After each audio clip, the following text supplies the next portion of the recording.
Hi, I'm Neil of Team Teacher, teaching, living and raising a family in China. In this lesson, we're looking at places and directions PowerPoint lesson. Let's check it out. This class is aimed at middle to higher grades of the primary and elementary school system in China, so you can adapt it to however you want to. We start off this class with talking about different places.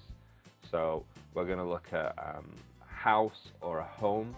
This one can be a difficult concept, especially for Asian students, as they don't have this house. They generally live in apartments. So generally I will introduce the term of home, like where is your home, rather than going over house so much. But it is something in the book, so I do cover it. And then we're talking about street. So street, I make sure that the students know that street is where people walk, not where cars go. And then we go into different places like cinema, movie theater, depending on what country you're from. But the big thing that I focus on is shop, and how you can combine a noun with shop. So book shop, flower shop, shoe shop. And I try and get them to throw out as many different combinations as they can, and have a little bit of fun with it. And then after going through that sort of drilling, eliciting some questions around the different vocabulary, we then go and break up the class by doing a video by Sketch Garden called Left and Right, and it's the first part of the introduction into doing our next stage, which is directions. So the class is mostly aimed towards directions, but we do need to go over and cover places because they are kind of intrinsically tied.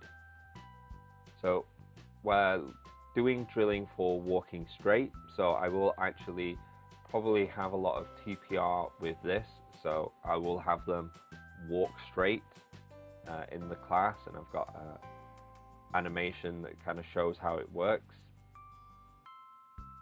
And walk along the street,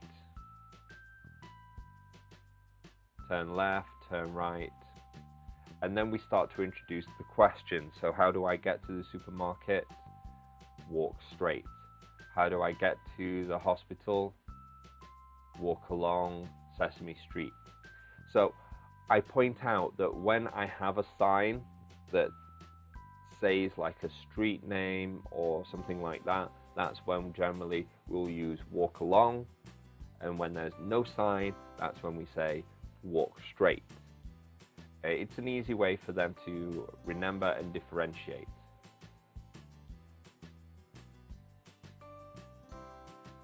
So we go through different varieties, we practice the structures and the questions, and then we're going to do a song that deals with directions and where things are.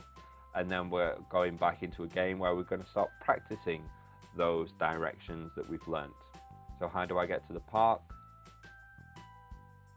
Walk straight. And I'm going to get them to tell me what goes next. So turn right. What's this? Walk straight. Then it's on the left. So we go through all the different variety of ones. They do have to remember the different structures. If you're not sure how well they'll do with remembering the full structures, sentences, you can board them. It really just depends on the class that you're teaching. And then we're going to do giving directions. So this guy's receiving some instructions about where this problem is, and we have to look at the city. So go straight on Oak Street, past the cinema and the shopping mall, and stop on the right. So here I read this out, and they can also read it as well, but I want them to tell me where he is going based on the directions. He's going to the hospital, and you can see how that's going So he's going from the hospital to the post office.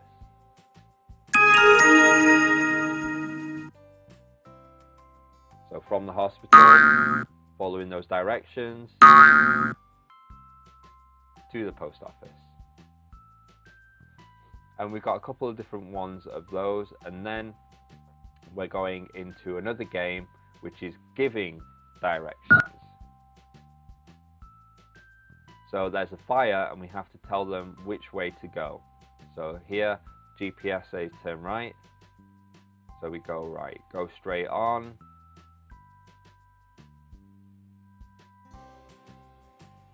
Stop. Oh, not so good. And they have to turn right. So they have to give you the directions and they will take you to the fire, and then you can stop the fire and help out the people. Oh my god!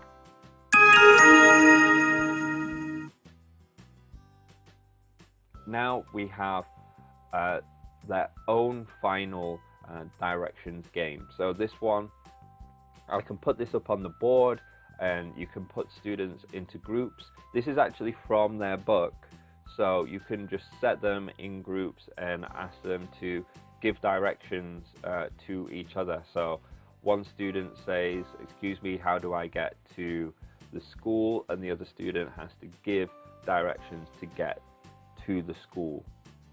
And you can do this as a class to begin and then put people in groups, or you can start from groups straight away. And I also have one last video, a directions wrap as well. Hope you enjoyed that video. If you did, please consider liking and subscribing to our channel, and remember to check out the link below to download that PowerPoint lesson. Bye bye.